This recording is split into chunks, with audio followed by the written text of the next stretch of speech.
Vamos trabalhar? Vamos adorar a Deus? Prestar ao Senhor nesta manhã um culto, prestar ao Senhor nesta manhã adoração, honra, respeito, mostrar ao Senhor que temos em nós o temor do Senhor. Vamos dizer a Deus: olha, nós precisamos do Senhor. Bendito Deus, grato por mais esta oportunidade, por mais este dia, grato pela vida dos meus irmãos, das minhas irmãs.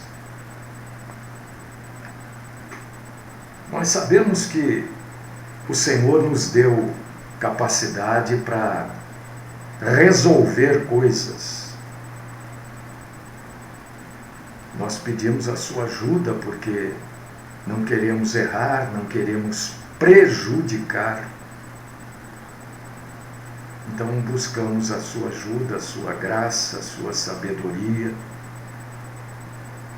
Suplicamos nesta manhã também, Senhor, quando vamos mais uma vez prestar ao Senhor um culto, que o Senhor perdoe os nossos pecados. Pecados de pensamento, pecados de desejo de coisas, pecados da fraqueza da carne, pecados do exagero, pecados da maledicência. Pedimos que o Senhor perdoe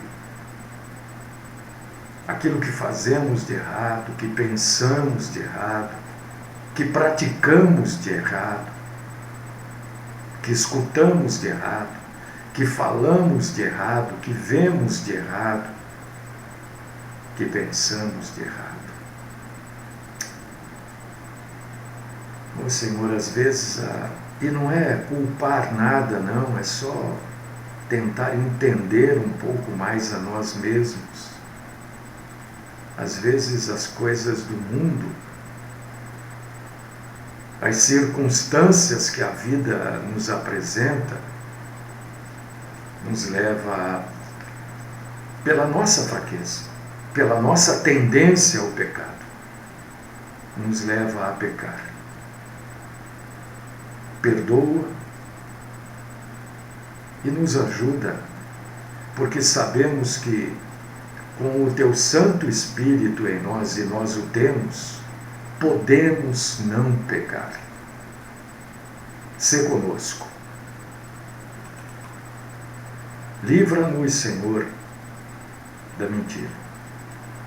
Esta é a oração que faço nesta manhã por mim, pelos meus e pelos meus irmãos e irmãs, sempre no nome do Messias, do Cristo Salvador, o Cristo Jesus. Amém.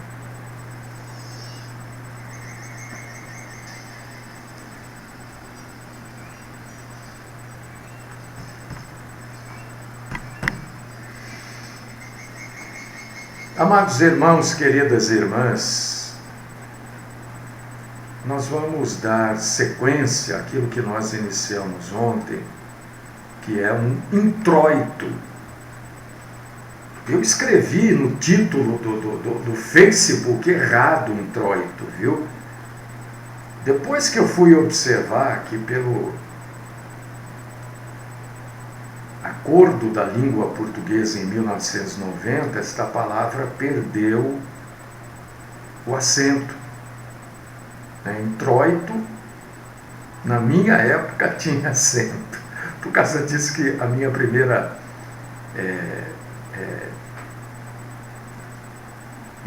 ação foi acentuar introito. Mas depois eu fui ver que não tem mais acento. E como eu não sei apagar o título que está lá no Facebook, eu coloquei, olha, onde você leu introito com acento, leia introito sem acento. Né? E hoje, na segunda parte, eu já coloquei corretamente. Né? No YouTube, tudo foi sem acento. Né? Mas no Facebook eu acentuei uma palavra que, pelo acordo, não tem mais acento. Tá? Introito é sem acento. Como se isso fosse mudar, né? Fosse baixar o preço da gasolina, né? Não vai, mas eu tenho a obrigação de fazer o correto e me esclarecer que eu fiz errado. E explicar por que também que eu fiz errado, né? Porque era assim que escrevia. E como eu ando tão sem vontade de escrever, olha gente, eu não tenho mais vontade de escrever, de pintar, de fazer mais nada. Eu estou num cansaço mental e físico que eu vou contar para vocês. Eu estou tomando remédio, vou fazer exame aí, mas sei lá, acho que é. Bom, então ontem a gente trouxe algumas informações importantes sobre a Bíblia, né? Que a Bíblia é feita de 39 livros do Antigo Testamento, 27 do Novo, dando um total de 66 livros. Que a palavra Bíblia quer dizer coleção de livros num só. Isso é uma Bíblia. Quando a gente pega muita coisa e coloca num livro só, né? Livros, a gente tem uma Bíblia. Por causa disso que sempre falamos da Bíblia Sagrada, né? Falei aqui do tempo em que Deus para de falar, depois dos profetas menores, depois de Malaquias, Deus fica sem falar por um bom tempo aí, né? Por 400 de anos. E depois Deus volta a falar com o aparecimento, não sei se é bem esse o termo, mas o aparecimento na Bíblia, por exemplo, de João Batista. A partir daí Deus começa a falar novamente, né? E surgem os 4 evangelhos, Mateus, Marcos, Lucas e João, e que esses evangelhos não têm que ser necessariamente na ordem que estão ali, não tem que necessariamente ter sido escritos nesta ordem, né? E depois nós entramos aqui no livro de Atos dos Apóstolos,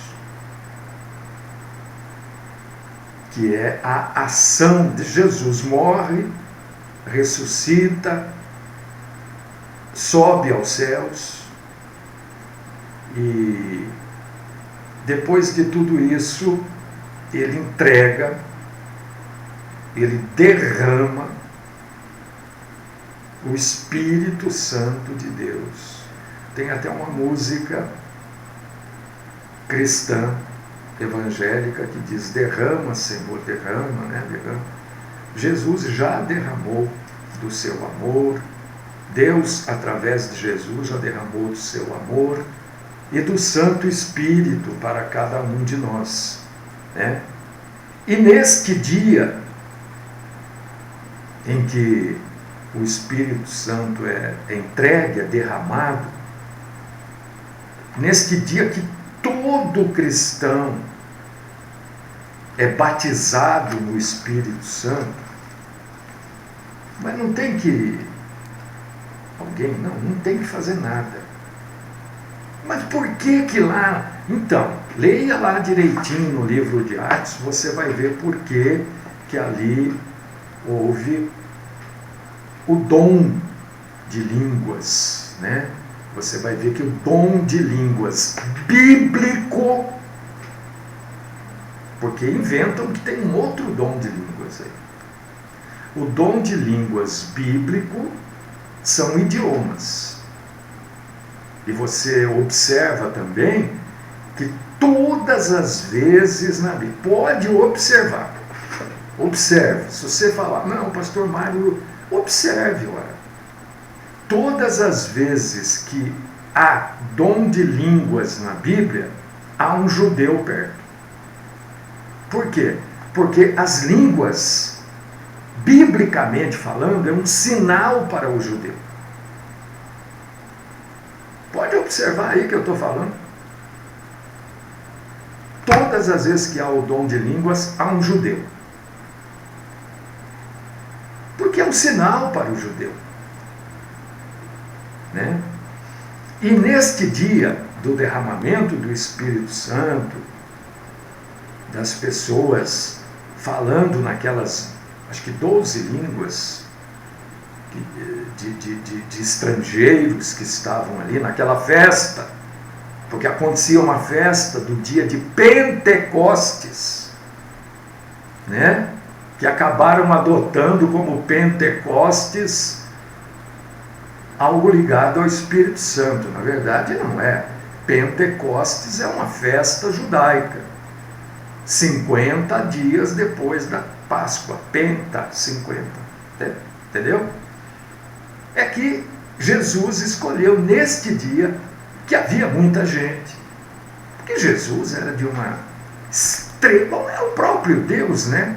A sabedoria pede conselhos para Deus, pede conselhos para Jesus também. Né? Então, naquele dia de muita gente, o Espírito Santo é derramado, é entregue. E hoje as pessoas se convertem, às vezes, nos lugares mais diversos. Né? E quando há uma conversão, uma entrega de vida, o Espírito Santo imediatamente passa a fazer morada nesta pessoa. Não tem que falar em línguas, isso é invencionice da... irmão, querido, eu pedi para você ler na Bíblia e para você observar. Observe na Bíblia se na casa de Cornélio não tinha judeu. Antes de você escrever, irmão, por favor, observe. Porque sabe o que acontece, querido? Você atrapalha a pregação. Você não observa, você quer... Eu não sei o que você tem, querido. Eu não sei o desejo profundo que você tem de achar um erro naquilo que eu falo. Você acha que eu venho aqui e falo uma coisa sem antes ter convicção? Quando eu falo procura na Bíblia, é porque eu já exaustivamente procurei. Então eu volto a dizer para você, observe na Bíblia, nesta passagem da casa de Cornélio, se não tinha judeu ali. Observe, irmão. Para eu não precisar ficar corrigindo você. Porque você tem um desejo incontrolável de achar erro. Pô, será que numa pregação de 45 minutos eu não falo nada de bom? Você não consegue ver nada de bom? Você só quer achar erro? Pô, isso está desagradável, irmão. E eu não quero ser desagradável com você. Nem deselegante, nem mal educado. Mas observe, eu antes de vir aqui fazer uma afirmação, eu exaustivamente já estudei. Então eu não vou falar, olha, observe, sendo que tem um caso. Então eu volto a dizer para você, observe na passagem essa que você citou de Cornélio, se não tem judeu. Pronto. Não fique escrevendo aí, interrompendo a pregação, porque eu não deixo de responder ninguém. Você sabe disso. Você sabe. E as coisas que eu lhe pergunto, você não responde para mim. Você não responde, irmão. Então, eu não quero ser deselegante com ninguém, nem com você. Mas, poxa vida, eu estou pregando a palavra de Deus, você está desrespeitando a mim. Aliás, você todas as vezes me desrespeita. Mas você está desrespeitando a Deus também. Por favor, irmão, quando eu digo assim, observe na Bíblia, observe. Não é porque você não viu que não tem. Você não viu. O seu entendimento não deixou ver. Agora, sinceramente, não, irmão? Sinceramente.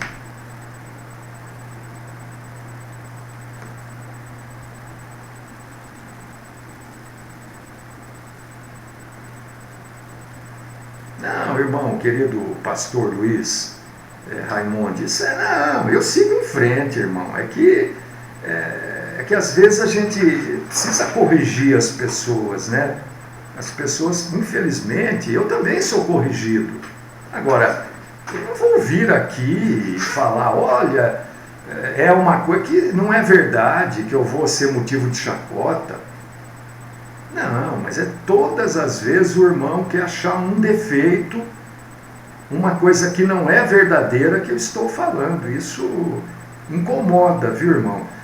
Eu já falei para você, irmão querido, se você não gosta da minha pregação, da programação, se você acha que isso não é um culto a Deus, deixe de ouvir, irmão, é tão simples. Eu ouço tudo porque eu sou um estudioso da Bíblia. Então eu ouço tudo. Outro dia eu falei aqui, semana passada ou retrasada, sobre o anjo da morte. Não falei? Que não existe, tá? Tem uma novela aí que está apresentando um anjo da morte agora. Eu me antecipo as coisas. Entende, amado? Só para a gente não perder tempo, foi 10 minutos quase explicando o óbvio. Eu tenho muitos defeitos, assim, inúmeros. Um deles eu não consigo explicar o óbvio. Eu tenho uma dificuldade para explicar, para exemplificar. Eu reconheço isso. E explicar o óbvio, eu não consigo, eu não tenho paciência. Porque é óbvio. A própria Bíblia diz que as línguas são para quem? Para os gentios. A própria Bíblia diz. Quem está nessa ainda de línguas, as denominações, ora, vão se entender com Deus. Vão se entender com Deus.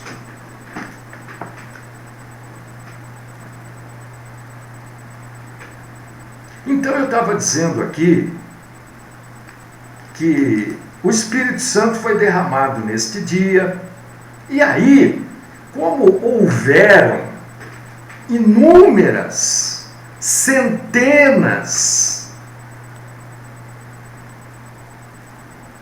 milhares de conversões, né? A igreja já havia sido...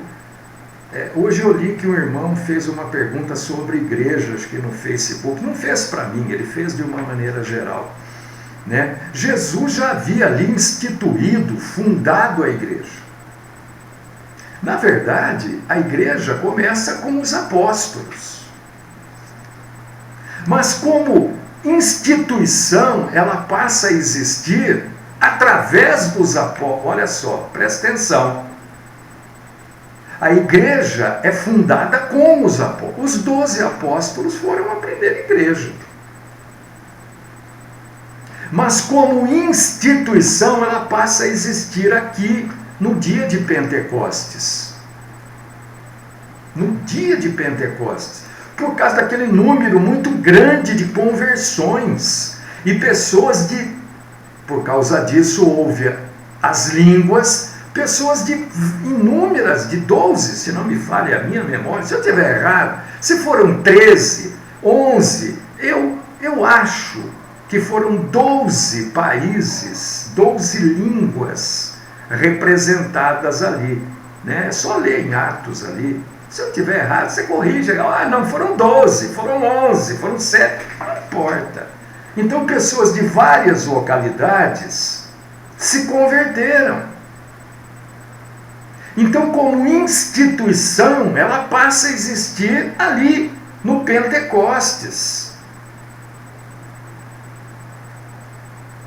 Ali passa a existir a igreja, vamos dizer assim, física, porque os apóstolos, dali para frente, começaram a espalhar cada vez mais. Paulo chegou até Roma, até Espanha, o que hoje é conhecido como Espanha, né? Pregando o Evangelho.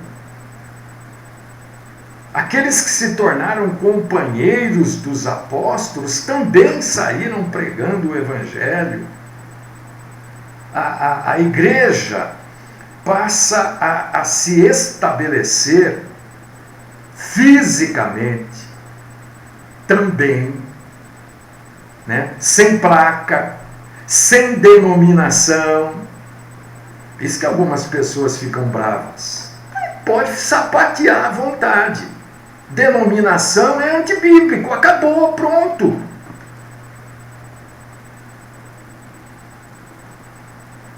Acabou. Então a igreja passa a se estabelecer na Judéia, na Samaria, e entra para dentro.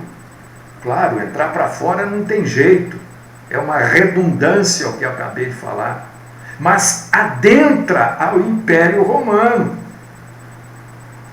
E aí começam a surgir as epístolas. Por quê? Paulo estava aqui, mas ele escreve para aquela igreja que estava lá. E começam a surgir as cartas, as epístolas, para pessoas individualmente, né? Explicando, até porque não existia a Bíblia ainda, o Novo Testamento não existia.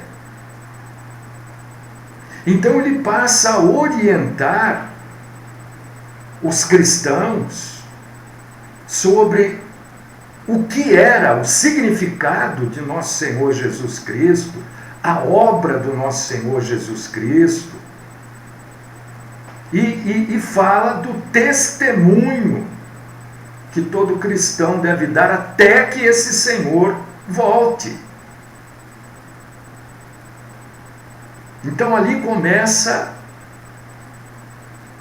o Novo Testamento, que vai terminar no livro do Apocalipse. O Novo Testamento, o que é o Novo Testamento? Além dos 4 evangelhos, as cartas mostram para a gente o quê? A situação física, moral, espiritual das igrejas da época. Igrejas das várias localidades. Você vê que não é citado uma denominação. Você é contra a denominação? Não, eu só estou esclarecendo, ora. Eu estou trazendo esclarecimento. Porque tem gente que tem orgulho denominacional. Olha, eu sou desta igreja. É grande coisa que você é. Não é nada. Este orgulho denominacional é condenado pela Bíblia, inclusive. Então, as cartas vão trazendo para nós a situação das igrejas da época e, curiosamente, mostra também para nós a situação das igrejas de hoje. Quando eu digo igrejas, eu estou me referindo, porque hoje as cidades são enormes, né? Então, a igreja de um bairro, do outro bairro, do outro, da cidade, do estado, né? E vai mostrando o futuro até a volta do nosso Senhor Jesus Cristo para estabelecer o seu reino terreno. E mostra, as cartas mostram que a volta de Jesus vai trazer Jesus, que é a volta dele, mas vai trazer também, irmãos e irmãs, castigo para os ímpios e glória e bênçãos para os crentes.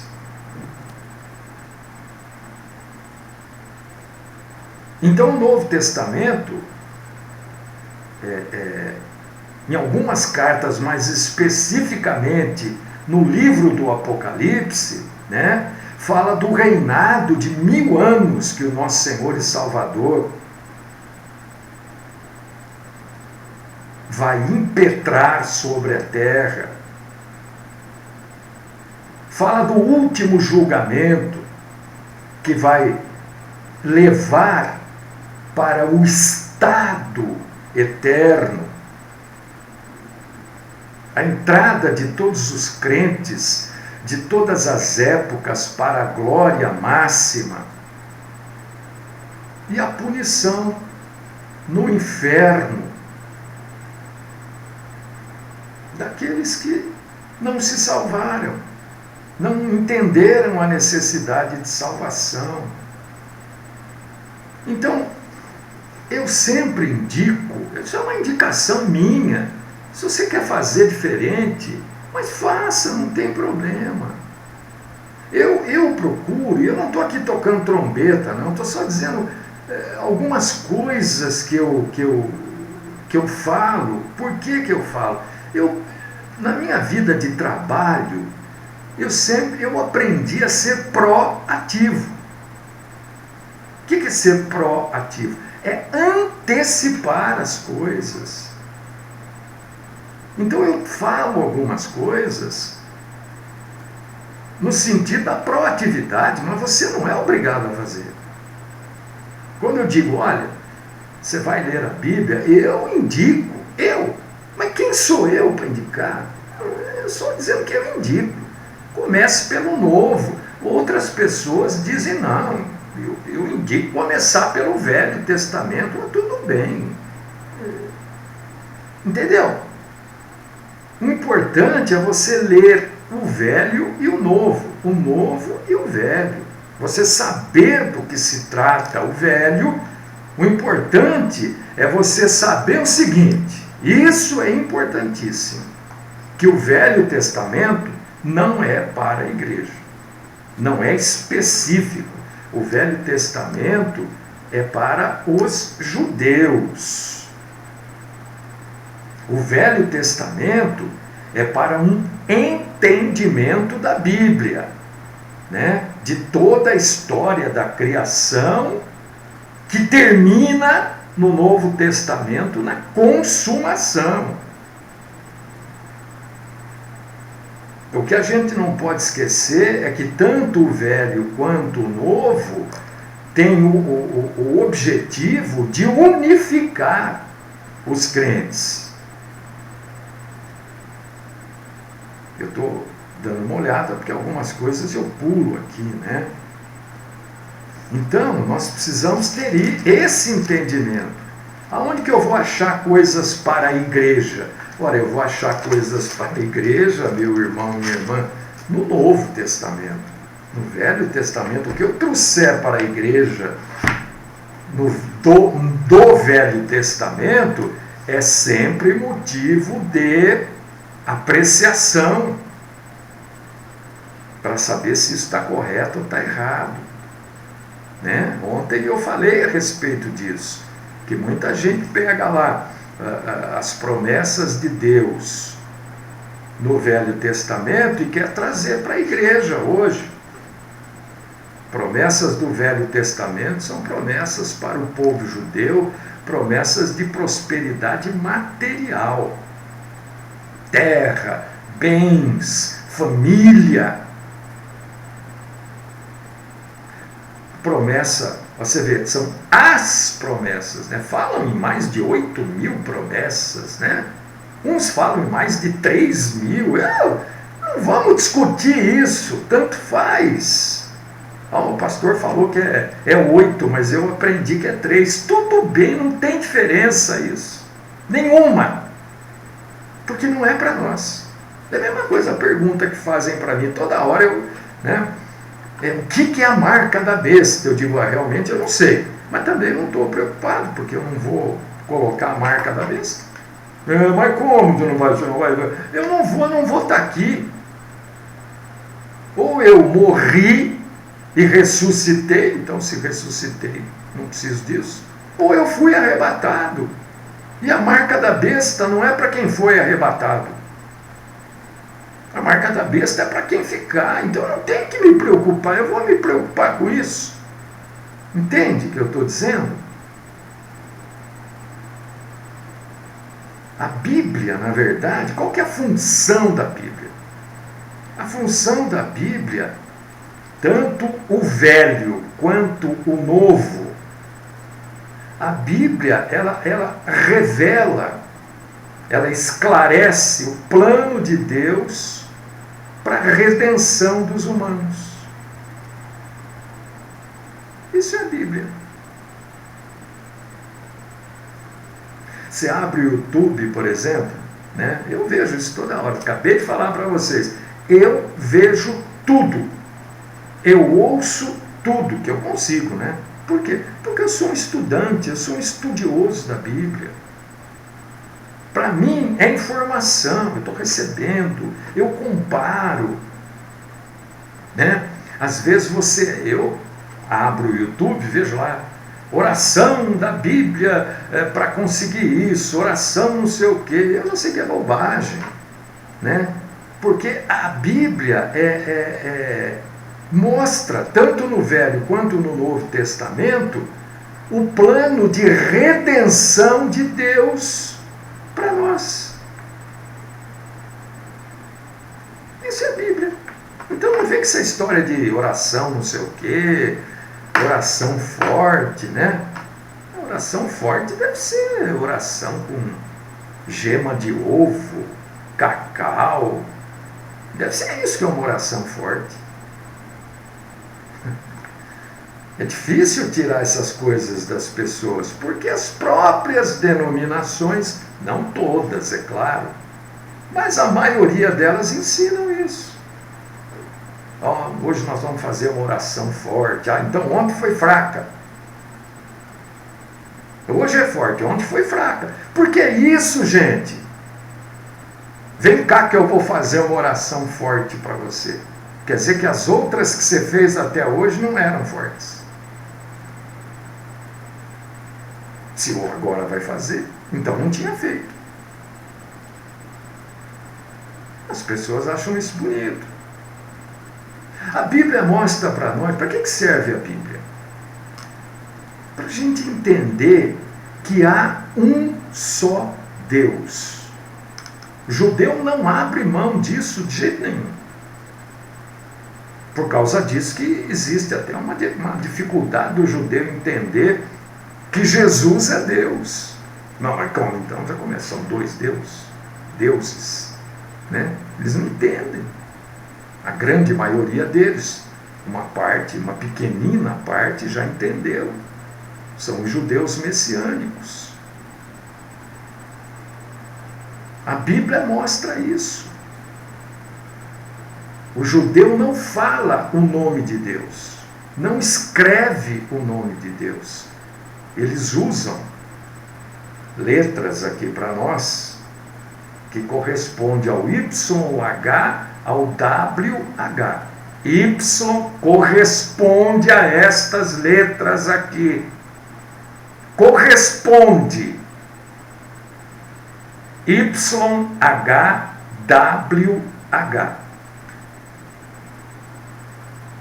A Bíblia possui um caráter criador. A Bíblia é um livro único.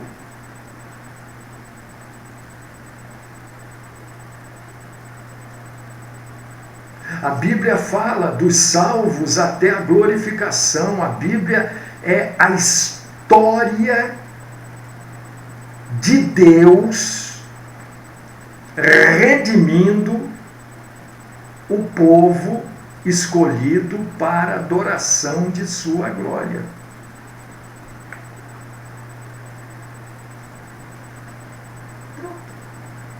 Isso é Bíblia. O resto é conversa mole. O resto é blá blá blá. O resto é coisa que eu posso acrescentar, posso. Não muda, não. Mas a verdade é esta. Os propósitos de Deus, o plano de redenção estão descritos aonde? Na Bíblia.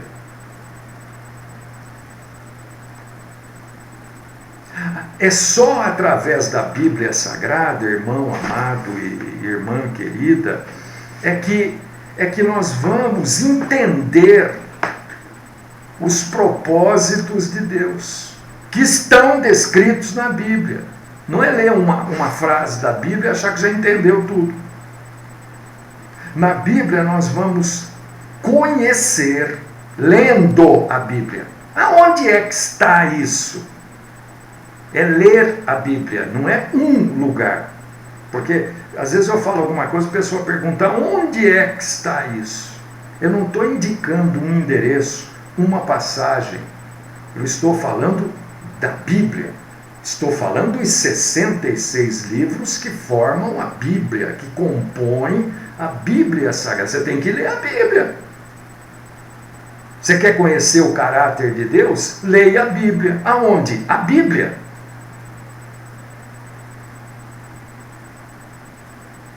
A Bíblia toda mostra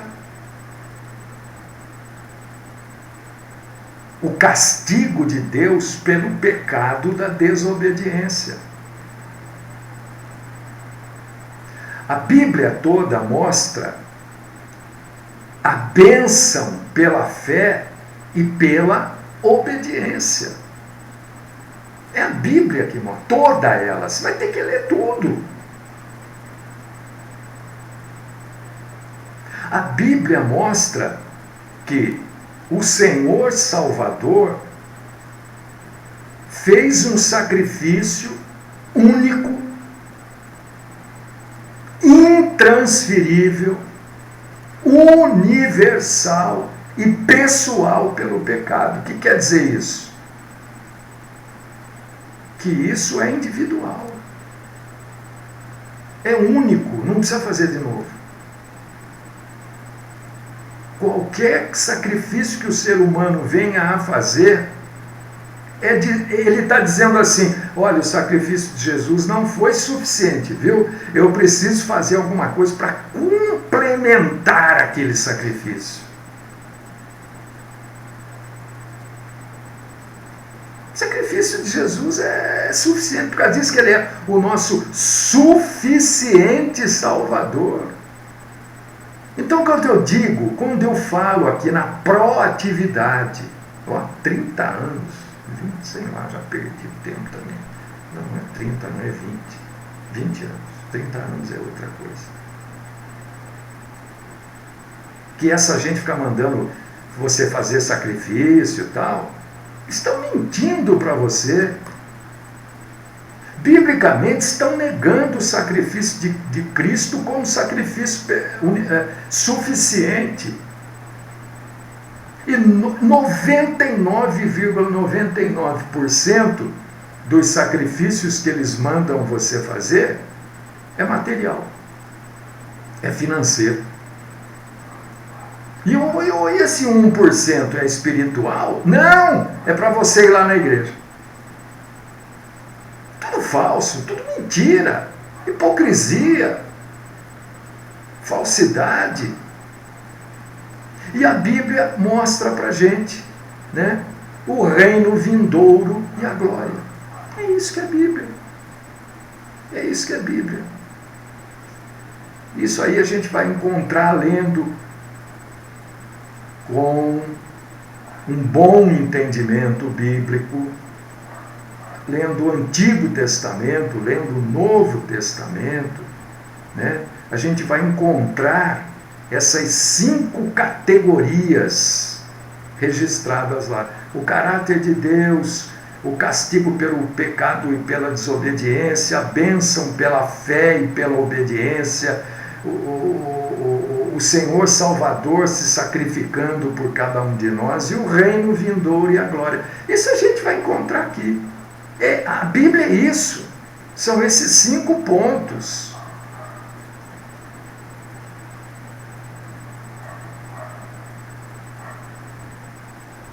Quando a gente entende esses 5 pontos, nós temos uma visão cristã da Bíblia Sagrada. Uma visão geral cristã da Bíblia Sagrada. Vamos orar?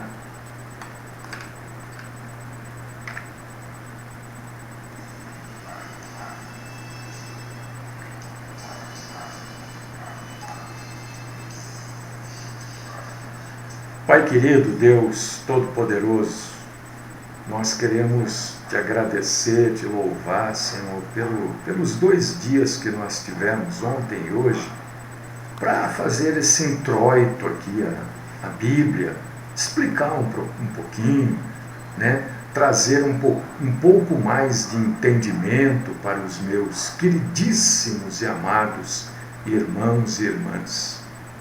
Que juntos, Senhor, nós tenhamos crescido, acrescentado, né? Graça e conhecimento do Senhor.